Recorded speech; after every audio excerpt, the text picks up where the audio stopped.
تمام چیزیں آگے جس طرح سے چلی ہیں تو وہ مذہب اپنی بنیادی شناخت کھو چکا۔ عیسائیت کی تعداد دنیا میں سب سے زیادہ ہے، لیکن دیکھا جائے تو عملی عیسائی جو ہیں وہ دنیا میں شاید بہت ہی کم رہ گئے۔ اب رہی بات آگے آنے والے فائنل دین اسلام کی،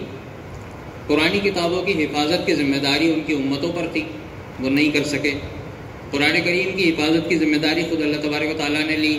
لہٰذا اس کلام میں دنیا کی کوئی طاقت رد و بدل نہیں کر سکتی، اس کے پیغام کو تبدیل کرنے کے لیے کسی میں کوئی طاقت نہیں ہے۔ تو اب ایک فنڈامنٹل چیز رہ جاتی ہے، ایک بات عمید بھائی نے بتائی کہ مار کاٹ کے بھی دیکھ لیا، دہشت گرد کہہ کے بھی دیکھ لیا، سازشیں کروا کر بھی دیکھ لی، بادشاہتوں اور خلافتوں کے کھیل بھی رچا کر دیکھ لیے، لیکن اس کے باوجود بھی اسلام آگے بڑھا اور مسلمان کہیں نہ کہیں اپنے دین پر عمل کر رہے ہیں، کسی نہ کسی طرح کر رہے ہیں، کتنا ہی با عمل ہو یا بے عمل ہو، لیکن جب رمضان آتا ہے تو ایک ریوائول ہو جاتا ہے ہمارا، جب بڑی راتیں آتی ہیں ایک ریوائول ہو جاتا ہے ہمارا، صحیح ہے، جب کوئی مصیبت سر پہ پڑتی ہے ہمیں خدا یاد آتا ہے۔ تو یہ تمام چیزیں ہیں جو ہمارے دل سے ایمان کو کوئی نکال نہیں پا رہا۔ تو اب رہ جاتی ہے بات کہ کلام کو بھی تبدیل نہیں کر سکتے اور مزاج کو بھی تبدیل نہیں کر سکتے، تو کلام کو مشکوک بنایا جائے۔ اب کلام کو مشکوک بنانے کا طریقہ ایک تو یہی تھا کہ وہ کلام میں تبدیلی کرتے، اس کی قوت ان کے پاس نہیں ہے، تو اب کلام لانے والے کی ذات کو مشکوک بنایا جائے، کیونکہ پرانے لوگ ہیں جن کے دل میں ایمان ہے، ان کا تو کہیں نہیں جاتا، اللہ کا شکر ہے، وہ تو جانتے ہیں۔ لیکن پرابلم از دیٹ کہ اگر ہم نے اس چیز پر آواز نہیں اٹھائی تو جو ہماری نئی نسلیں اس وقت اسکولز میں پڑھ رہی ہیں، جو بچے اس ماحول میں پڑھ رہے ہیں، اور جس بار بار تواتر کے ساتھ یہ گستاخی کے واقعات ہو رہے ہیں، وہ بچہ جب بڑا ہوگا تو وہ اس ماحول میں بڑا ہوگا کہ اٹس اے نارمل تھنگ، ایسا تو ہوتا ہے۔ اس کا مطلب ہے اللہ نہ کرے اس کے ذہن میں یہ بات بٹھا دی جائے کہ بھائی حضور علیہ الصلوۃ والسلام کی ذات اقدس ایک ڈیبیٹیبل ذات ہے جس پر بات ہو سکتی ہے، جس طرح کسی بادشاہ پہ ہو سکتی ہے کہ اورنگزیب عالمگیر نیک تھے یا صرف ایک بادشاہ تھے، یا جس طرح سے خلافت میں کسی پر بات ہو سکتی ہے، اسی طریقے سے یہ بھی ایک ڈیبیٹیبل پرسنالٹی ہے۔ تو یہ بات ہمیں کلیئر کرنی ہے کہ ہرگز بھی ڈیبیٹیبل پرسنالٹی نہیں ہے، یہ بہت بڑی سازش کا ایک حصہ ہے کہ شخصیت اور ذات کو جو پیغام لانے والی ہے اس کو ڈیبیٹیبل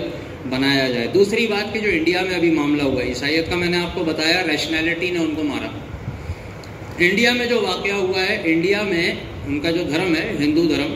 اس میں گستاخی کا کوئی کنسیپٹ ہے ہی نہیں۔ ان کے یہاں کھلی اجازت ہے کہ آپ بھگوان کو جس روپ میں تصور کرتے ہو آپ ویسی مورتی بنا لو، آپ نئی مورتی بنانا چاہتے نہیں بناؤ، آپ توڑ دیتے ہو، کہتے ہیں یہ بھگوان تو تھا ہی نہیں، آپ نے توڑ دیا، آپ فلموں میں اس کا مذاق اڑاتے ہو، کہتے ہیں مرضی ہے بھائی تمہاری جیسے بھی کرنا ہے، کیونکہ ایشور تو وہ ہے جو نہ دکھتا ہے نہ قابو آتا ہے، وہ تو وہی ہے۔ جس طرح سے ہمارا اللہ کا نظریہ ہے، ایشور کا ان کا وہی نظریہ ہے، وہ کہتے ہیں باقی ساری اس کی مظاہر ہیں ہم نے بنا لی ہیں، اور اس پہ اگر کوئی انگلی اٹھاتا ہے تو اس سے ہمیں کوئی پرابلم نہیں ہے۔ اور وہ بھی اسی چیز کو ریشنلٹی کو لینے لگے ہیں اور اس چیز کو بڑھا کے وہ کہتے ہیں کہ بھائی ہر چیز پہ سوال ہونا چاہیے۔ اس وقت انڈین میڈیا میں جو ڈیبیٹ ہے جس کی وجہ سے نپر شرما اور نوین جندال کو بچایا جا رہا ہے، حالانکہ انہیں اسپوکس پرسن سے ہٹایا ہے لیکن سزا نہ دی جا سکے، کسی طرح قانونی کٹہرے میں نہ لایا جائے، تو میڈیا بیٹھ کے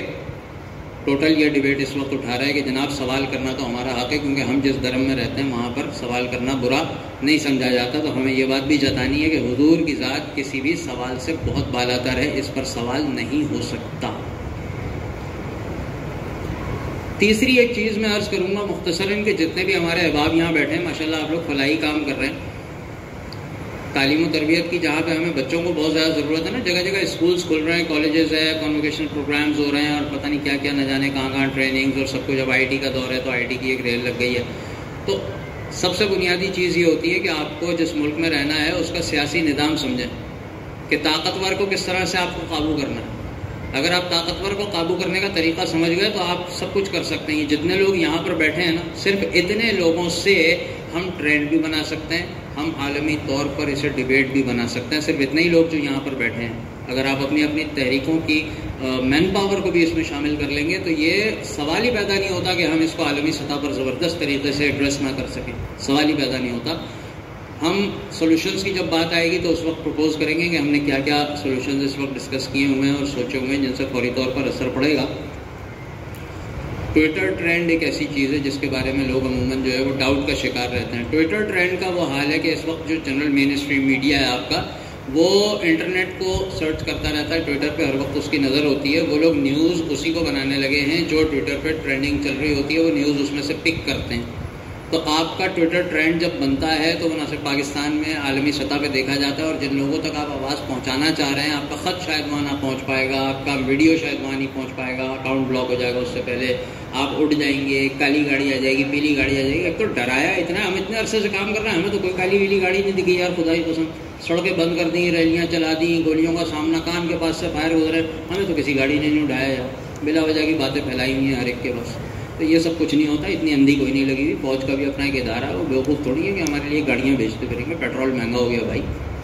اب سیدھی چیز یہ ہے کہ پولیٹیکل سسٹم کو سمجھنے کے ساتھ ساتھ آپ کا آئی ٹی کا سیکٹر ہے، ٹویٹر ٹرینڈ کو سمجھیں، اور ٹرینڈ سیٹ کرنے کے لیے جب آپ کو کال کی جائے، طریقہ بتایا جائے گروپس میں جن میں بھی آپ شامل ہیں، تو اس میں آپ شامل ہوں۔ دنیا کے لیول پر آواز اٹھانے کے لیے وہی طریقہ ہے۔ گیئر بلڈرز کو ہم نے کہاں سے پہچانا تھا بھائی؟ ٹویٹر ٹرینڈ سے پہچانا تھا نا، کہ جب وہ نکل کے سامنے آیا تھا، اور ٹویٹر اس کا فورم وہی ہے، انٹرنیشنل فورم وہی ہے، فیس بک انٹرنیشنل فورم نہیں ہے، دیگر نہیں ہے، ٹویٹر ہے۔ تو اس کے ٹرینڈ پر جب آپ سے درخواست کی جائے تو اس کو سیریس لیجیے گا۔ باقی جب ابھی گزارشات پیش کرتے ہیں نا سولوشن کے حوالے سے، تو اس میں جب باری آئے گی تو میں انشاءاللہ جو سولوشن میں نے بتانا ہے وہ آپ کے سامنے پیش کروں گا۔ ہندوؤں والی جو یہ بات میں نے آپ سے کہی ہے، اس کو ذہن میں رکھیے گا، وہ اپنے دھرم میں گستاخی کا کانسیپٹ رکھتے ہی نہیں ہے۔ وہاں پر میڈیا جو بات کر رہا ہے اس کو سنیے ذرا، چینلز کو وہ کیا کہہ رہے ہیں، اور اس کو جو ہے ایڈریس کرنا پھر آگے جا کے ہمارے لیے بہت ضروری ہو جائے گا، کیونکہ اس سے ہی اندازہ ہوتا ہے کہ انہوں نے ایک گراؤنڈ بنانے کی کوشش کی ہے، آگے بھی ایسا کریں گے۔ تو اللہ نہ کرے کہ ایسا ہو، اس سے پہلے ہمیں کچھ عملی اقدامات کرنے ہوں گے۔ السلام علیکم۔